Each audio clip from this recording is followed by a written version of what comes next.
Whenever you spend your time and money painting, it pays to spend it wisely.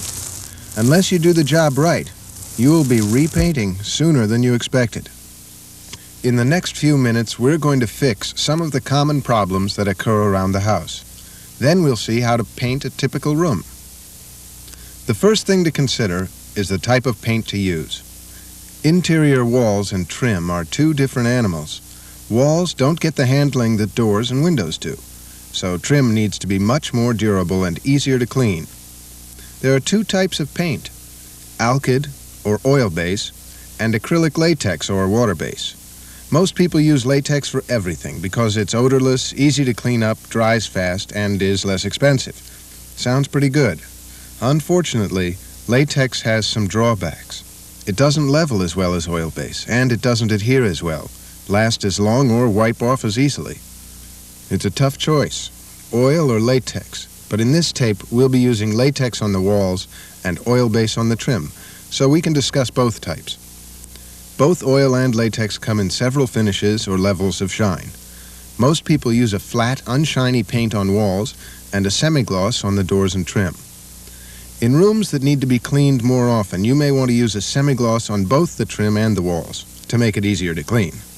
The shinier the finish, the easier it is to wipe dirt off. Seems like every paint company uses the same words to describe different paints. Some companies call any paint that's shiny an enamel. The term enamel simply means it's durable. An enamel can be flat or dull, or have a high gloss shine. Enamel just indicates the amount or quality of the resin in the paint. The more or better the resin, the more durable the paint. Pigment is what gives paint its color. The more pigment, the better it covers. It's hard to judge a good paint by the label. That's where a reputable paint supplier can be helpful. A quality paint will last longer, adhere better, go on smoother, cover better, and won't allow dirt to penetrate into the surface, so you can wash it off, not in. It makes sense to use good paint, that is, if you consider your time worth anything.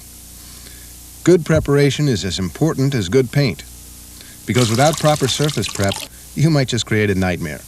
Any surface to be painted should be cleaned first. After you clean, be sure to rinse the residue off with water, or you could cause worse problems than if you never cleaned in the first place. That's because some common household cleaners will leave a wax residue that paint won't adhere to. And some of the common spray cleaners leave a kerosene residue that latex paint will peel right off of. That's another subject to consult your paint dealer on, the right cleaner. Most people don't bother to wash walls and ceilings, and sometimes you might get away with it if they're not too dirty. But doors and trim are important areas to clean off, especially if you plan to use latex. Remember, latex doesn't adhere as well as oil. Doors and windows will usually have a shiny finish, which definitely has to be removed before any kind of paint will stick to it. You can use one of two methods: sandpaper and elbow grease, or a chemical that removes the shine and softens the paint, for about 30 minutes at most. On areas that are hard to sand, like moldings especially, the chemical deglosser is very helpful. After the surfaces are clean, you need to make them smooth. You can always find a crack or peeling paint somewhere. Actually, paint should never peel unless something causes it to. And usually that something is moisture, so before you take the time to patch or paint, find out what's causing the peeling problem and fix that first. If the paint peels down to the surface, you know it's probably a moisture problem. If it just peels down to another coat of paint, that shows a surface preparation problem. Cracks are usually caused by movement of the building structure. Cracks need to be patched before you paint, because paint won't fill cracks. It will just follow the contour of whatever you put it over. There are two types of materials that fill cracks. Spackle, which comes pre-mixed in a can, is a generic name for a patching material that levels well. It sands easily and dries by evaporation. Generally, spackle should be applied less than 1/8 of an inch thick, or you'll have to wait a day or so for it to dry. The other type is the chemical set variety, like plaster of Paris. Once you add water, you activate a chemical reaction which hardens the plaster in about an hour, no matter how thick you put it on. The one drawback of the chemical set patch materials is that they're harder to sand than spackle. On small cracks, you can try to press the spackle in with a putty knife, but it's hard to really get it into the crack. A better way is to open up the crack with an old beer can opener or a special plaster cutting tool. The insides of the crack should be slightly wet to help the plaster adhere. Now fill the crack up with the chemical set patch, almost to the top.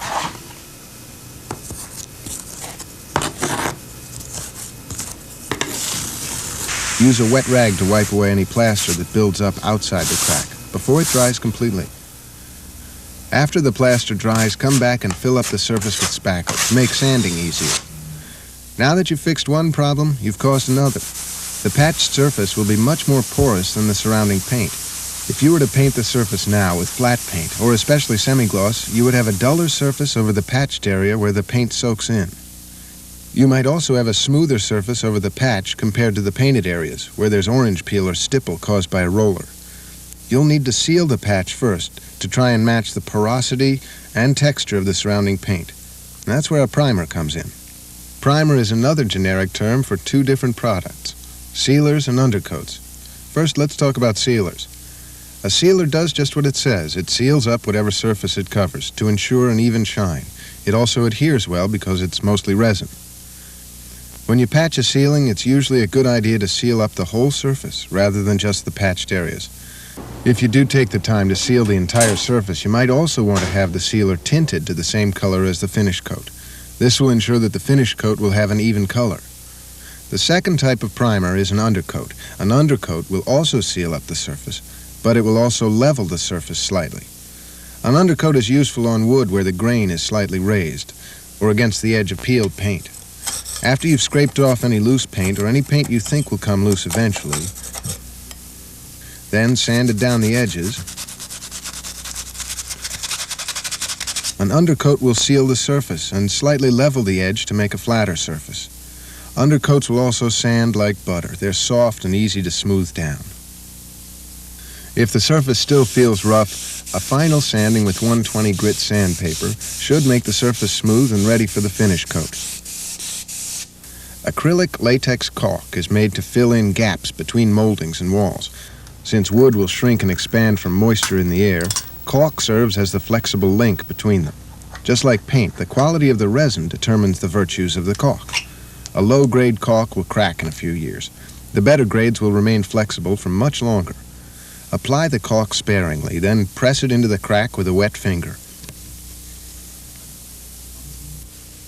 Now go back over the surface with a wet cloth to level it up, and wipe off any excess. The surface should be dry and ready to paint in less than an hour. Before you begin to paint a room, you'll need to cover the floor.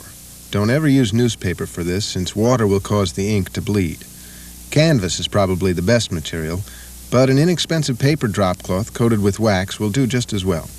Plastic is slippery and is generally used to cover any furniture you can't get out of the room. Stack that up in the middle so you can reach all the walls. If you just bought the paint, it should have been shaken for several minutes to mix the heavier solids that settle to the bottom. It's still important to stir the paint right before you use it, either by hand or with an electric drill, in order to assure a consistent shine and even color. The first thing to paint in a room is the ceiling, and for that we'll be using a roller. Selecting a good roller is also not so easy, but there are a couple of things you can look for. First, the length of the nap or fibers. The longer the fibers, the more paint it will hold and put onto the wall. You get more coverage with a half-inch nap, but it will also leave more stipple or orange peel, which may or may not be a problem. A 1/4-inch nap will put down a smoother coat, but it may take 2 coats to cover. A 3/8-inch nap is probably the best compromise. The fiber material should be made out of Dynel, which might not be printed on the packaging. You can ask your dealer to show you the right material. Fill the paint tray about 2/3 full, leaving enough room to even up the paint on the roller. Try to put as much paint on the roller as you can without dripping, because if you don't put enough paint on, the roller marks will show.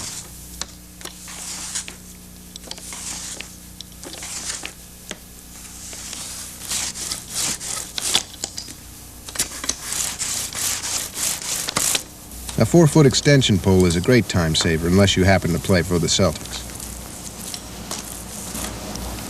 Always apply the paint in an M or W pattern to get the paint on.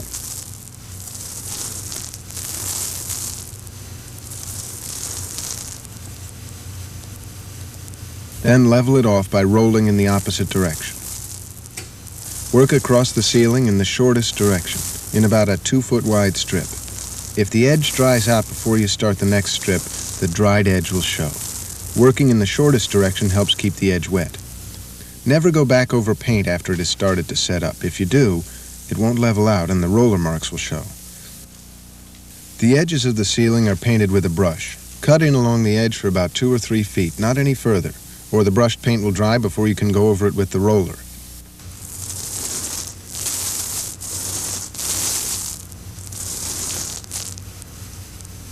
Try to roll as close to the wall as you can to cover the brushed paint, since brushed paint is smoother than rolled paint.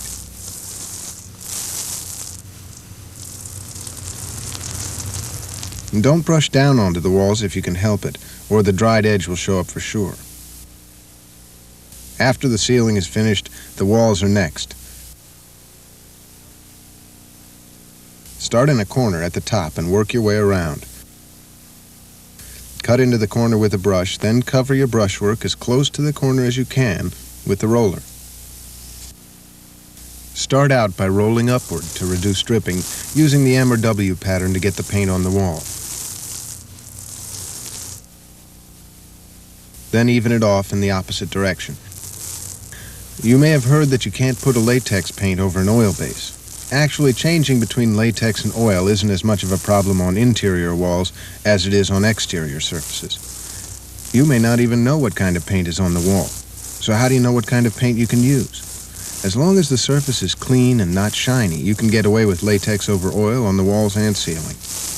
On shiny or semi-gloss walls, surface preparation is much more important. On trim, though, you have to be even more careful. If you plan to put latex over a glossy surface, you'd better do a good job on the preparation, or the latex paint will rub off with your fingernail. Oil-based paints will usually adhere better over a semi-gloss, given the same amount of preparation. Selection of the right brush depends on the type of paint and the size of the job. For oil-based paints, you should use a natural bristle brush. For latex, a synthetic or polyester brush is best. You can use the synthetic brush for either oil or latex, but you can't use the natural bristles in latex. That would be like using wet hair. It would be so floppy you couldn't move the paint. The natural bristles are softer and will give you the smoothest finish with an oil-based paint. A good quality brush will make painting easier and faster because it will hold more paint and also give you a smoother finish.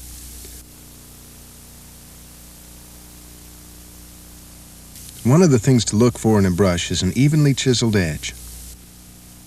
If you lay a brush on its side, it should make a nice straight edge to help you cut into corners easily. You can also pull on the bristles and see if many of them come out. If they do, look for another brush. Some people prefer an angular brush rather than a flat brush because it makes it easier to see what you're doing. But most professionals will use a flat brush since they can flip the brush over and use the other side. The less time they spend putting paint on their brush, the faster they get the job done. You'll rarely see a professional dipping a brush into the same can the paint came in. They will pour only the amount of paint they need into a paint pot to keep the solvents from evaporating from the original paint can and avoid possible contamination from dirt on the brush. An amateur will generally use the edge of the paint can to wipe off excess paint. If you watch a pro, they'll load up the brush by dipping it about halfway into the paint, then tapping the excess off on the side of the can. Same idea. The less time in the paint pot, the faster the job is done. It's not easy to put just the right amount on a brush with the tapping method. It definitely takes practice. If it drips, you've got too much paint on the brush. And never dip the brush more than halfway into the paint. If you get paint up into the fair rule, it can drip out along the handle. When you paint trim, it's the same story. Start at the top and work down. But here you put the paint on against the grain, usually in the shortest direction, then come back and level it off in the longest direction. You can't go back over paint once it starts to dry, or the brush marks won't level out. Knowing how far you can go and still come back to level it off is a matter of experience because each paint is different. On windows, you always start on the inside and work your way out, completing each sash before you go on to the next one. You may want to use a thinner brush to help you cut into tight areas. Apply the paint in a dry area, then move it into the wet edge. Start your brush stroke gradually and come out of it gently to smooth both ends of the stroke. The brush strokes will always level out and look better after a few minutes. After you've finished, it's important to clean your brushes right away. If you let paint dry in a brush, you'll never get it all out. The brush won't ever work quite as well after that. Another thing to avoid is soaking brushes overnight. If you do ever come back and clean it, the bristles will be bent and again, the brush is ruined. Synthetic brushes used with latex are rinsed in detergent and water.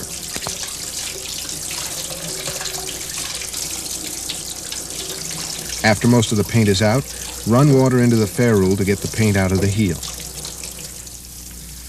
Natural bristles in oil paints require chemical solvents to clean them. It's important to use the solvent specified by the paint manufacturer, or you may end up with a sticky residue you can't get off. 9 out of 10 times you'll use paint thinner or mineral spirits. Just slosh the brush around in a little solvent, then spin it in your hands to drive out the paint. After a couple of times, the centrifugal force will remove the paint from up in the heel. Now you're ready to store your brush. Hang them up or wrap them in paper to help them hold their shape.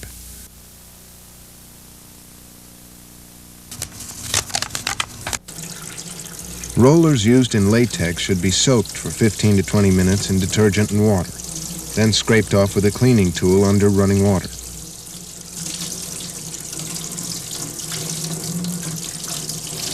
You might as well toss rollers used with oil-based paints, since the cost of the cleaning solvent is more than the price of a new roller.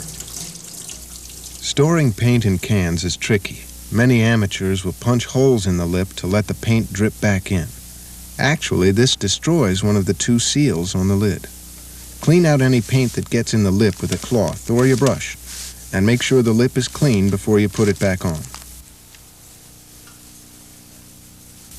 The paint will last longer if you transfer the remainder to a smaller can with less airspace.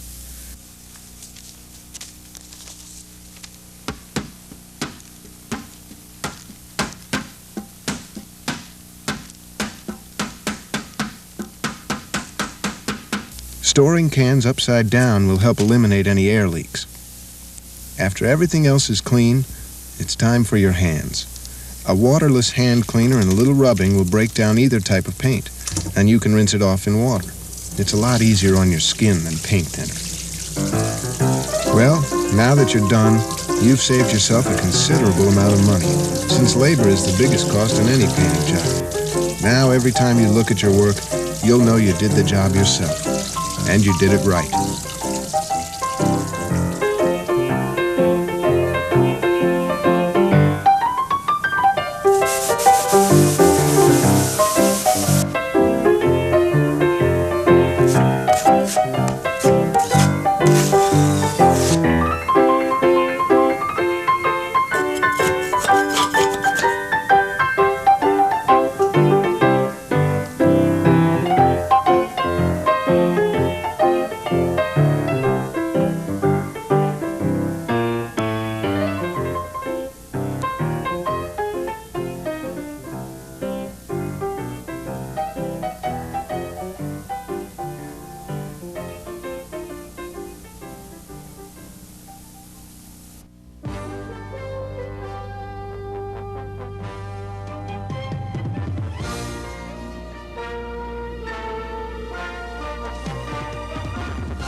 Hello, I'm Dawn Morris, President of Morris Video.